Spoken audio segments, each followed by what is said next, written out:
உங்களையும் உங்க குடும்பத்தையும் பழி வாங்குறதுக்காக தான் இந்த ஊருக்கு நான் டிரான்ஸ்ஃபர் வாங்கிட்டே வந்தேன். வந்த முதல் நாளே உங்க மாமாவை அரெஸ்ட் பண்ணலான்னு பிளான் பண்ணேன். அது மூலமா உங்களை பழி வாங்கணும்னு நினைச்சேன். ஆனா எப்படியோ எஸ்கேப் ஆயிட்டீங்க.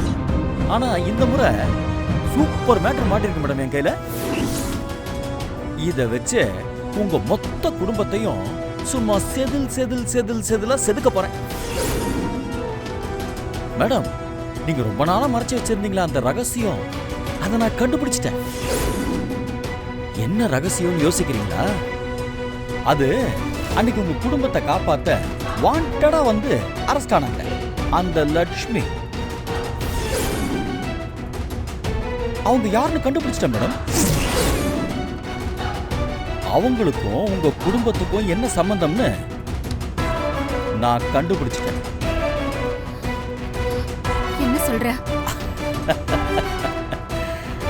லட்சுமி வீட்டுக்குள்ள ஒரு சின்ன ரைடுக்கு போயிருந்தேன் மேடம்.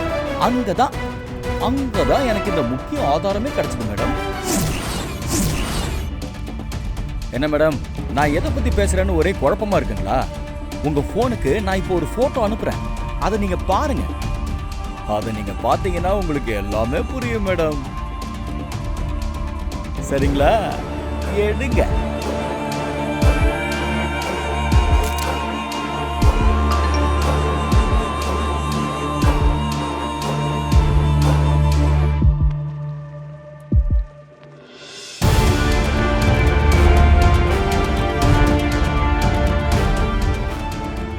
என்ன போட்டோல லட்சுமியும் வெங்கடேசன் மாமாவும் ரொம்ப ரொம்ப அழகா இருக்காங்கல்ல? அவங்க ஜோடி பொருத்தம் சூப்பர் மேடம்.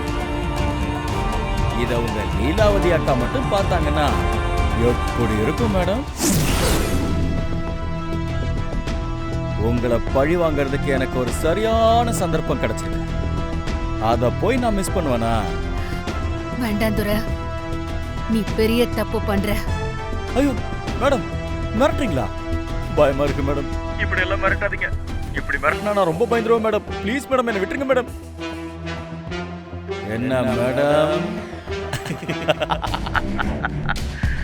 குடும்பத்துக்குள்ள பிரச்சனை வந்துருமோன்னு பயப்படுறீங்களோ?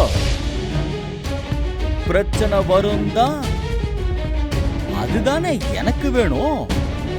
நான் உங்களுக்கும் உங்க அக்காவுக்கும் மட்டும்தான் அனுப்பலான்னு நினைச்சேன். ஆனா இப்பதான் தோணுது, மொத்த குடும்பத்துக்கும் அனுப்புனா எப்படி இருக்கும்?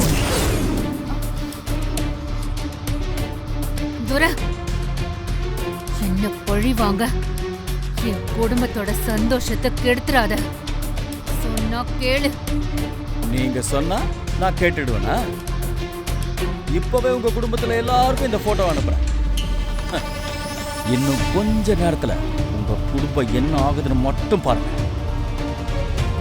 ஹலோ, ஏய்